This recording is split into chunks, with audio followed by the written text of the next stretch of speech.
Hello to all of you. और आज की इस वीडियो में हम लोग डिस्कस करने वाले हैं कि यदि हमारे पास कोई एक चार्ज होता है और उस चार्ज के वजह से थोड़ी दूरी पर या उसके इर्द गिर्द इलेक्ट्रोस्टैटिक पोटेंशियल की वैल्यू क्या होगी, आप उसे कैसे कैलकुलेट करेंगे, उसके लिए मैथमेटिकल एक्सप्रेशन क्या होगा।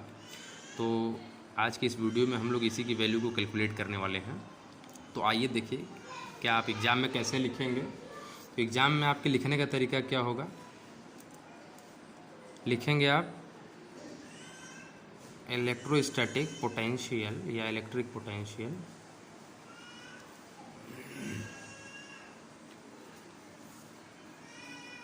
Due to a point charge, due to a point charge. ठीक है, तो कहने का मतलब ये है कि मान लेते हैं कि जिस चार्ज के वजह से हमें इलेक्ट्रिक पोटेंशियल की वैल्यू कैलकुलेट करनी है वो मान लेते हैं कितना है, प्लस क्यू है, और वो किसी पॉइंट ओ पर रखा हुआ है। ठीक है, और इसके वजह से जिस पॉइंट पर हमें कैलकुलेट करना है इलेक्ट्रिक पोटेंशियल की वैल्यू वो पॉइंट पी है, और उसका जो डिस्टेंस है ओ से वो कितना हम लोग मान लेते हैं स्मॉल आर है।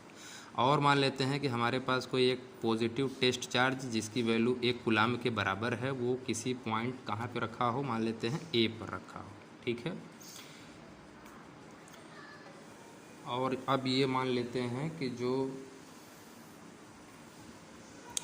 इस ए का डिस्टेंस है यहाँ से ओ से, ठीक है, वो कितना है, एक्स मान लेते हैं।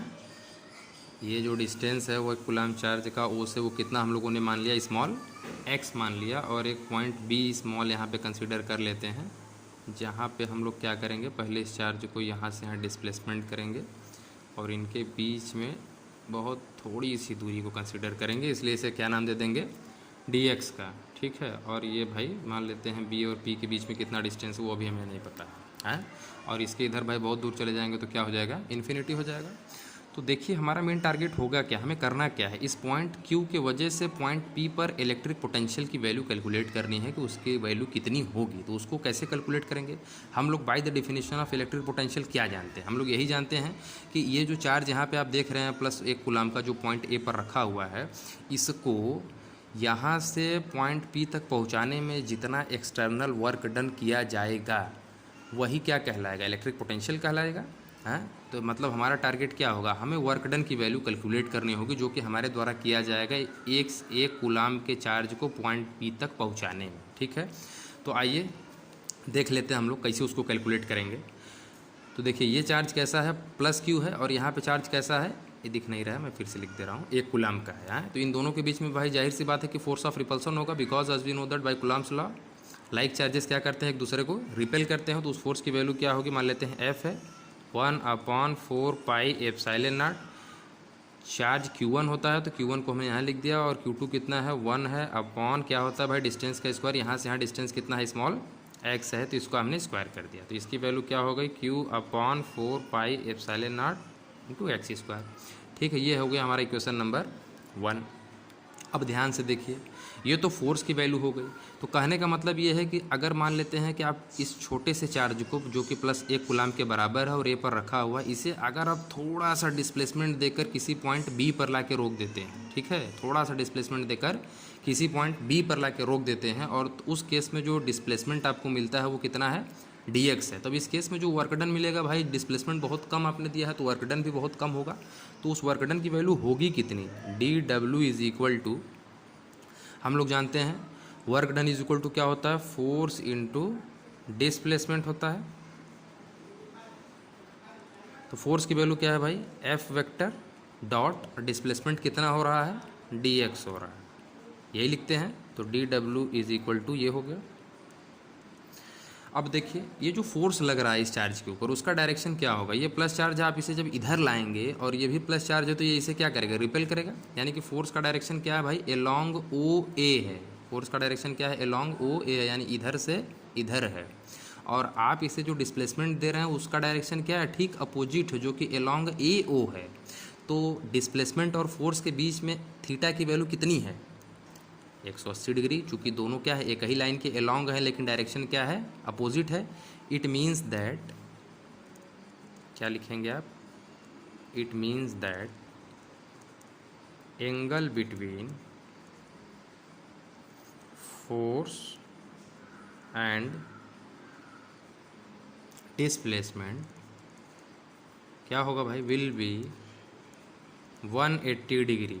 ठीक है, और हम लोग जानते हैं कि ये क्या है भाई, डॉट प्रोडक्ट है, तो इसको क्या लिखते हैं, f d x cos theta लिखा जाता है, और f d x cos theta की वैल्यू कितनी है, 180 डिग्री है। तो ये डी डब्ल्यू इज इक्वल टू हो जाएगा एफ डी एक्स कॉस 180 की वैल्यू क्या होती है, -1 होती है, तो डी डब्ल्यू इज इक्वल टू हो जाएगा -1, हम लोग आगे लिख देते हैं, तो -f डी एक्स हो गया। ठीक, ये तो बहुत ही थोड़ा सा वर्क डन मिला है, लेकिन हमें इस चार्ज को कहाँ लेके पहुँचाना है भाई, इस चार्ज को हमें पहुँचाना है पॉइंट P पर।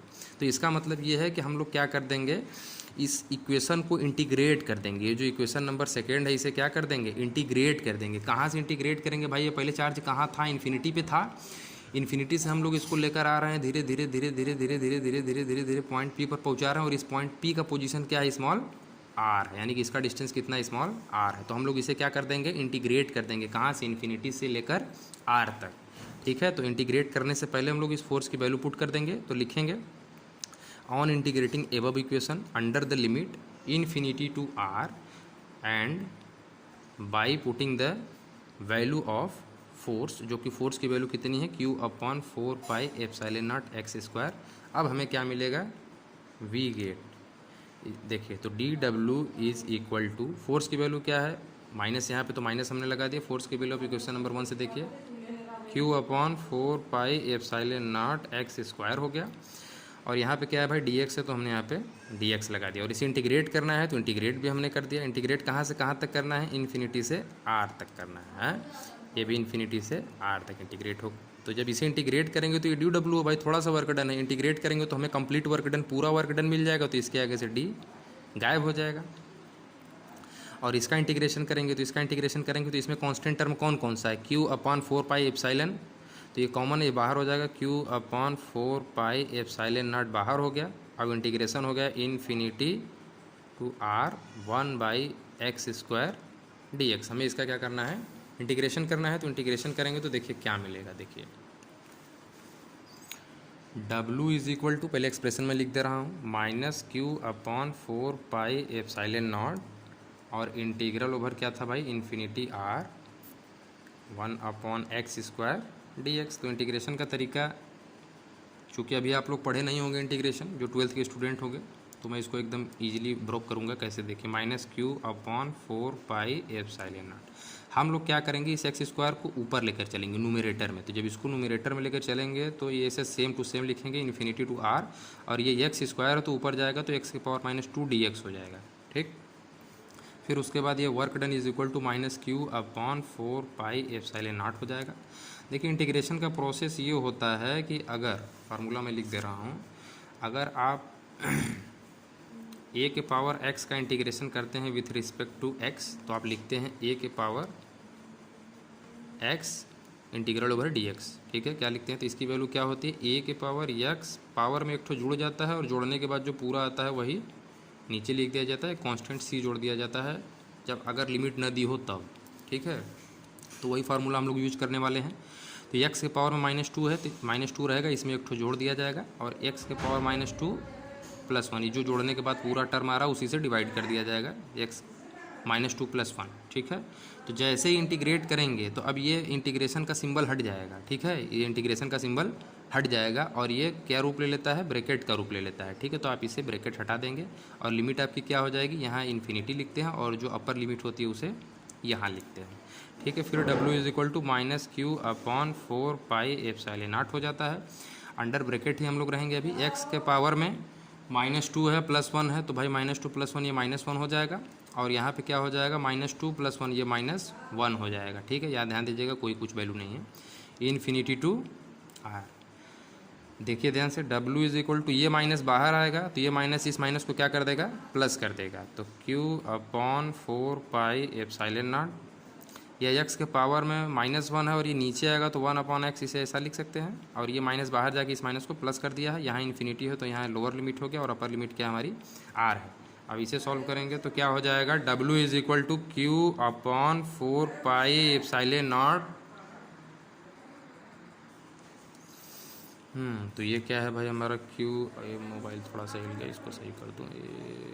ये लीजिए, हो गया Q/4πε0 हो गया। तो इसमें तरीका क्या होता है रखने का, एक बार हम लोग अपर लिमिट रखते हैं x के जगह, तो 1/r हो गया। फिर एक बार क्या करते हैं, सेकेंड टर्म लिखने से पहले माइनस का सिंबल लगाते हैं, फिर 1/x के जगह लोअर लिमिट लिखते हैं, तो यहाँ इन्फिनिटी लिख देते हैं। ठीक है, तो W = Q/4πε0, और ये हो गया आपका 1/r। आप जानते हैं 1/∞ की वैल्यू क्या होती है, 0 होती है, तो ये क्या हो गया, 0 हो गया।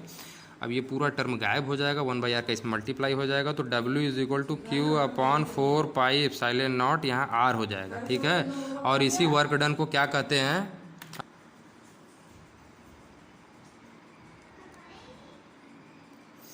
और इसी वर्क डन को ही तो क्या कहते हैं, पोटेंशियल कहते हैं। इसका मतलब पोटेंशियल की जो वैल्यू होगी Q/4πε0r होगी किस पॉइंट पर, पॉइंट P पर। पॉइंट कौन सा था, पॉइंट, हाँ P ही था यार। ये इस पॉइंट पर इस चार्ज की वजह से जो पोटेंशियल की वैल्यू होगी V = Q/4πε0r के बराबर होगी। ये एक्सप्रेशन होता है इलेक्ट्रिक पोटेंशियल का due to a point charge. ठीक है, इस तरीके से आप इसे एग्जाम में लिखेंगे। इसे एक बार लिख के पढ़ लीजिए, ध्यान में आ जाएगा।